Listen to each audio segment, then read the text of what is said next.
Hey guys, I'm Rich from NeoWin, and today we're unboxing the Dell Inspiron Chromebook 14 2-in-1. So this is the first Chromebook that I've reviewed, actually, despite how many laptops I've reviewed, and obviously I use a lot of Windows 10.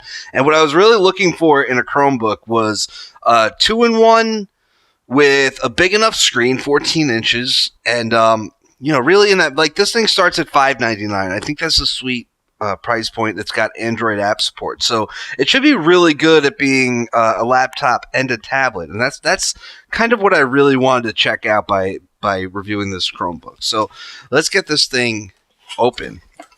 So yeah, that was really my goal was to, because honestly Windows 10 is not very good at being a tablet OS. There's a lot of stuff inside here.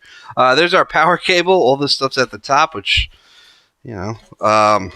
powered brick. It's a 45-watt charger. So the same shape as other Dell power bricks that I've used, although obviously smaller than like the XPS 15 power brick. A lot of pieces here. All right, we're finally getting to the laptop itself, and here we have it. Okay, so the base model comes with a Core i3, 4 gigs of RAM.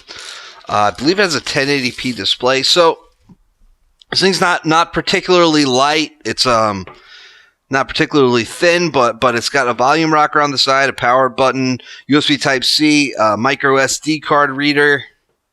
That's USB Type-C 3.1 Gen 1, by the way. And then we have Type A, headset jack, and then a USB Type-C port for power. This one isn't listed as supporting power, so I'm guessing it's just the one. All right, let's get this open. Looks nice, and let's power it up. All right, we boot it up. I need to charge it a little bit, and interestingly, I couldn't even get the boot screen because it booted up just that fast, something that we really don't get from Windows 10 PCs. Oh, scrolling's a little different. Again, this is my first Chromebook, don't forget, so I might not do everything perfectly. So for the Chromebook veterans out there, I apologize.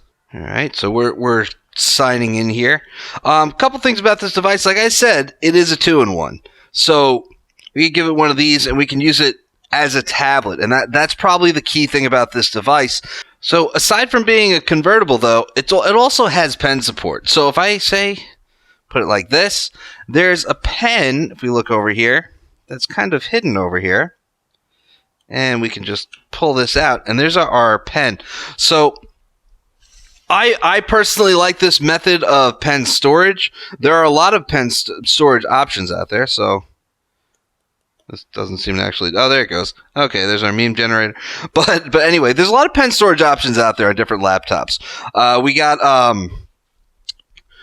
for instance, there's the pen loop option, which would have us kind of stick something on the side and stick it in, and carry it that way. I don't like it. It kind of gets in the way. There's the magnet option where it would just kind of stick to the side like that. And the problem with that is that the pen tends to fall off in your bag.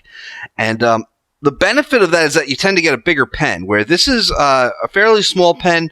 But I like the storage option because it just comes with you wherever you go.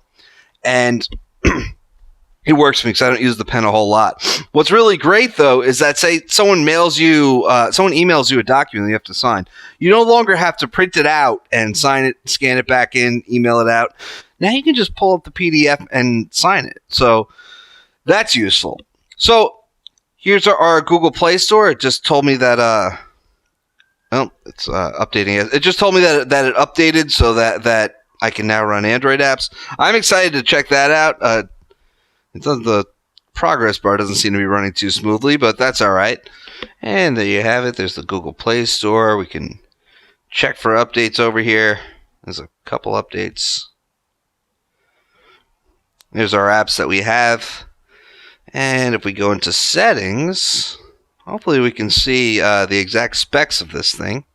I just changed the display resolution to native. For some reason, it wasn't showing as 1080p. It was scaling up a little bit, and I like things a little smaller on my screen. And there you have it. If we go into storage, we can see 99.6 gigabytes available. So that means, it's 128 gigs of storage here. So it should be the Core i3. All right. Like I said, these are our apps, mostly web apps, because that's kind of how Chrome OS works, although obviously you can now get Android apps. And what's cool is, like, I'm going to go into the Play Store. I'm going to download OneNote. You could do that from the on-screen keyboard. Yeah, so if I download OneNote, I'm going to be able to take my handwritten notes, and I'll be able to use this for that. And obviously, you should be able to use any tablet app in this. I don't know if we can use like Microsoft Edge. So that would be interesting, because then you could use another browser. Not that I would actually use Edge on this machine. You can use Firefox and Opera, so that's pretty cool. So let's just close this out. So yeah, that's the Inspiron Chromebook 14 2-in-1. It's a really nice machine. We have 14 inches, 1080p. It's a convertible. It has a built-in pen. I'm pretty excited to spend more time with this device. So I'll have a review for that in like a month or so. So that's it. I'm Rich from NeoWin. Have a great night.